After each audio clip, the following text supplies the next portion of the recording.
Hello, welcome to week 4 of the course. This week we'll be looking at how we bring text to life for the stage. It all depends on kind of what you want your process to be. For me, I kind of like to leave things relatively late. So when I start rehearsing, it's something that you can find organically from within the company and with the director and the other actors kind of creating it yourselves. I just love reading, but there comes a sort of point where you go, actually, that's just irrelevant. I can keep reading about the 100 Merry Tales if I want to, but it's not going to help me get on stage.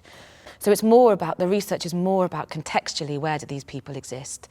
And then as far as the character's concerned, you just need to keep interrogating the text. But the research for me was about what is this period that we're setting it in, and who are those women? What's quite good is that you can create a story, like we talked about, a backstory for Beatrice and Benedick about, because they knew each other, I know you of old and all those kind of things. And what, within the context of the war and their relationship before the war and during the war, had got them to this point. That feels like you're kind of helping Shakespeare in a way, or he'd be quite interested in how you were going to do that, it feels to me. Like, you're not playing around with the text, you're not playing around with anything, but he's given a backstory of sorts that he has or hasn't thought a lot about. Actors love making up those kind of stories, and it felt like the one that we came up with was just about right and really fitted that time. So you're given a framework, and you're given, as actors, you're given a world in which to work in, a very clear concept and period. And then you start going through the text, essentially.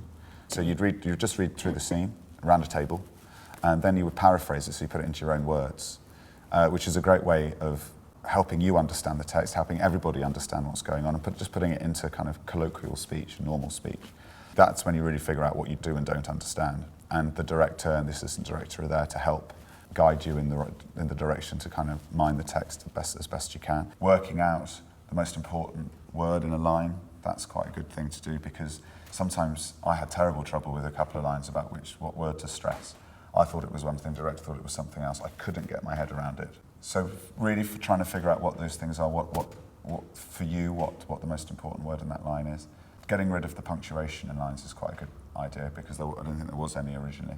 And again, the rhythm of it will teach you what the most important thing to stress is and where you need to go within the line.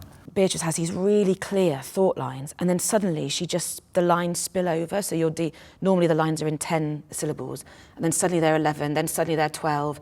Which word is landing on the 12th beat? And it's the. Every time she says the about Benedick, it's spilled over. So every thought she has about Benedick is it's like her heart is spilling out beyond the verse line. So, okay, that's revealing what's going on there. Verses where he's directing you, ultimately. Yeah. There's a kind of this stock thing that stupid people speak in prose and clever people speak in verse, and it's absolute rubbish. And certainly in Much Ado, it's completely rubbish, because the two wittiest people in the play speak so much prose, and but there's still a rhythm to it, and finding that rhythm within the prose is always revealing, but also what they say in prose is as revealing as how they say it. When you get into that kind of rhythm of it, without making it rote, without making it sound weird, but when you understand how that pertains to your heartbeat, and you do it enough and you rehearse it enough, that's the basis, I think, of what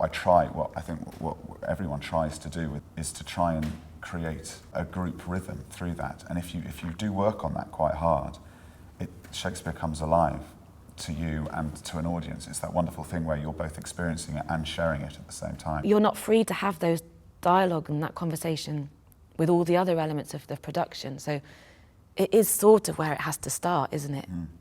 With the text. Yeah. And then you start putting it on stage with a basic mark-up of the stage in the rehearsal room with some props and set, and then you start kind of blocking it. So start figuring out how it needs to look on stage, and then still within that, you're still kind of trying things out, trying things different ways, playing around with your character, talking about the relationships that you have with others, and trying to make it real and kind of interesting and accurate.